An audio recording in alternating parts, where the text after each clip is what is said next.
సదాశివసమారంభాం శంకరాచార్యమధ్యమాం అస్మదాచార్యపర్యంతం వందే గురుపరంపరాం. శ్రీ గురుభ్యో నమః.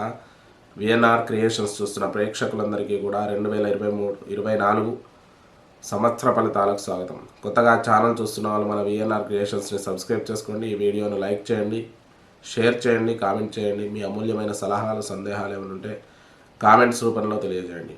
మరి ఈ 2024 ఆంగ్లమానమైనప్పటికీ కూడా మనం మా సంవత్సర ఫలితాలు చెప్పడం జరుగుతుంది. మరి ఏదైనా కూడా గ్రహ మార్పు అయితే ప్రతిరోజు జరుగుతుంటుంది కాబట్టి ప్రధానంగా ఈ సంవత్సరంలో 4 ప్రధాన గ్రహాల యొక్క మార్పును తీసుకొని మనం చెప్పడం జరుగుతుంది.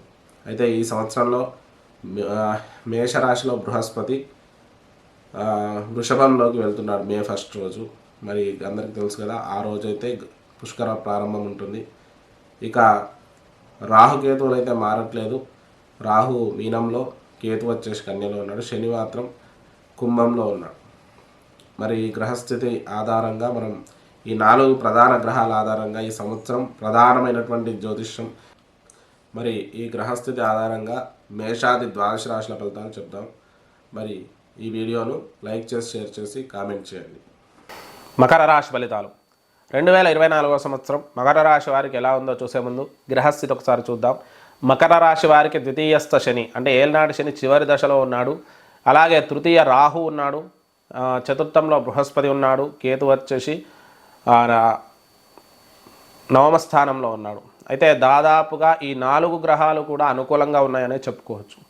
ఏళ్నాడు శని చివరిలో ఉన్నా కాబట్టి ద్వితీయ స్థానం అంత వ్యతిరేకత అయితే ఉండదు, కాబట్టి కొంత అనుకూలమైన స్థానంగానే మనం చెప్పుకోవచ్చు. ఇక దాంతోపాటు మనము రాహు తృతీయ స్థానం శుభుడే, అలాగే బృహస్పతి 4, 5 స్థానాలు 2 శుభస్థానాలే. కాబట్టి మకర రాశి వారికి ఈ సంవత్సరం అల్టిమేట్ చాలా బాగుంటుందనే చెప్పొచ్చు. ఎందుకంటే సమస్యలు ఎన్నున్నా కూడా వాటిని అధిగమించడము, దాదాపు కొంతకాలంగా సఫర్ అవుతూ ఉన్నారు ఒక 4 సంవత్సరాలుగా వీళ్ళు. అవన్నిటి నుంచి పూర్తిగా బయటపడి మంచి అనుకూలమైన జీవితానికి రెడ్ కార్పెట్ వేసుకోవచ్చు. ఎందుకంటే సమస్యలన్నింటినీ కూడా బయటపడి మంచి అనుకూలత, మిగిలిన గ్రహాలు కూడా అనుకూలించినప్పుడు ఇంకా విశేషంగా రాణిస్తుంది. ఎందుకంటే ఇప్పుడు ధనస్సు మకరాల్లో రవి సంచారం అయిపోతుంది. కుంభంలోకి వచ్చాకంటే మార్చి తర్వాత రవి కూడా అనుకూలంగా వస్తాడు. ఇక అంగారకుడు కూడా ఒక మధ్యలో 2 నెలలు ఇబ్బంది పెట్టినా మిగిలిన మాసాలని కూడా అనుకూలమైన స్థానాలు అయితే ఉంటాయి. మరి మకర రాశి వారికి ద్వితీయస్థ శని జన్మాధిపతి, ద్వితీయాధిపతి కాబట్టి పని అందు కొంత అలసత్వం అయితే ఉంటుంది వీళ్ళకు. ఏ పని చేసినా కూడా నిర్ణయం తీసుకొని కఠినంగా చేయాలి, ఏదో మనం పర్ఫెక్ట్గా చేయాలని ఉండకుండా నెగ్లిజెన్స్ వర్క్ అనేది ఎక్కువగా ఉంటుంది. అది తగ్గించుకోండి. ఏదైనా శ్రద్ధతోటి, కాన్ఫిడెన్స్ తోటి మేము చేయగలం అనే ఆత్మవిశ్వాసంతో ముందుకు వెళ్ళండి. తప్పకుండా విజయాలు సాధిస్తారు, దాంట్లో ఎటువంటి సందేహం లేదు. ఇక ఆర్థికంగా మంచి అభివృద్ధి అనేది ఉంటుంది. సమస్యలన్నిటి నుంచి బయటపడి ద్వితీయాధిపతి, అందుట్లో శని స్వక్షేత్రంలో ఉన్నాడు, చాలా రాజయోగ కారకుడుగా ఉంటాడు. అద్భుతమైనటువంటి విజయాలు అయితే దక్కే అవకాశం మనకు ఈ మకర రాశి వారికి అయితే సూచిస్తుంది. అలాగే ఆర్థిక పురోభివృద్ధి, కుటుంబంతో అనుకూలత అయితే ఎక్కువగా ఉంటుంది.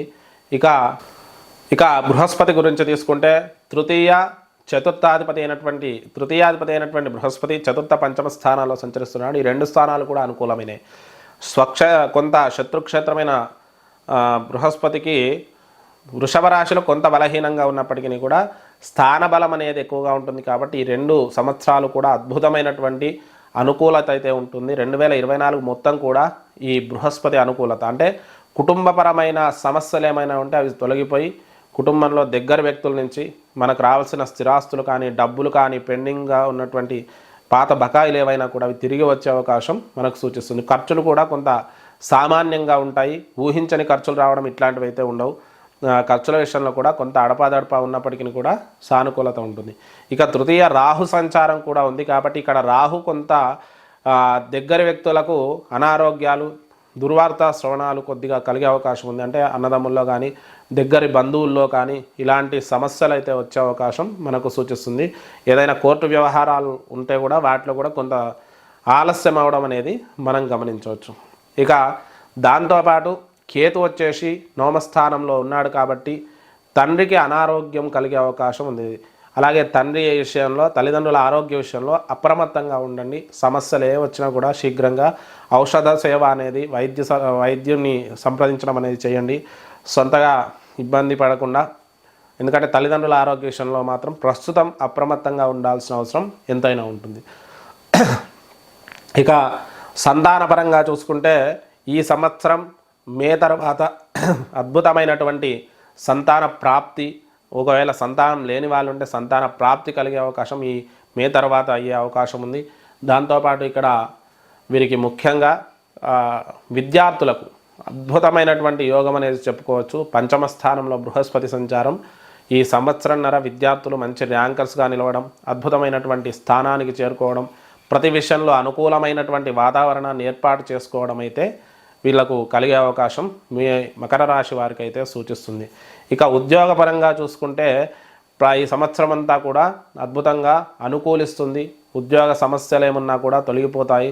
కొత్త ఉద్యోగ ప్రయత్నాలు కూడా అనుకూలిస్తాయి. ప్రమోషన్లు, స్థానచలనాలు ఇవన్నీ కూడా కలిగే అవకాశం ఉంది. అయితే మధ్యలో కొన్ని శుక్రుడి యొక్క మార్పు వల్ల కొన్నిసార్లు ఇబ్బందులు ఉన్నా కూడా తప్పకుండా అనుకూలంగా ఉండే అవకాశం ఉంది. అది మాస ఫలాలు, వార ఫలాల్లో మనం చూడవచ్చు. ఇక్కడ మనం చూసుకుంటే రాజకీయ నాయకులకు కూడా అద్భుతమైనటువంటి విజయాలు దక్కే అవకాశం మనకు ప్రస్తుతం సూచిస్తుంది. సినీ రంగాల వారికైతే విశేషంగా రాణిస్తారు. అద్భుతమైనటువంటి పేరు ప్రతిష్టలు సంపాదించే అవకాశం మనకు ఈ రంగాల వారికి అధికంగా సూచిస్తుంది. ఈ మకర రాశి వారు చేసుకోవాల్సిన పరిష్కారాల గురించి చూస్తే ఇక్కడ ఈశ్వరుడికి రుద్రాభిషేకం చేసుకోండి, శనికి తైలాభిషేకం చేసుకోండి. అలాగే ప్రతి శనివారం రోజు కూడా ఏదైనా శివాలయం కానీ నవగ్రహాలయాల్లో కానీ 19 ప్రదక్షిణాలు చేయండి. ఈ రెండు ఒక చోట ఉన్న చోట అయితే ఇంకా విశేషంగా అనుకూలిస్తుంది. ఇక దాంతోపాటు మంగళవారం రోజు మినుములు దానం ఇవ్వండి. దానివల్ల శుభ ఫలితాలు కలుగుతాయి. అలాగే మన్యుపాష్పతం అనేది ఉంటుంది, మన్యుపాష్పత అభిషేకం, ఇది కూడా చేసుకునే ప్రయత్నం చేయండి. అన్ని సమస్యల నుంచి కొంత సులభంగా బయటపడే అవకాశం ఉంది. ఇది మనకు మకర రాశి యొక్క ఫలితాలు.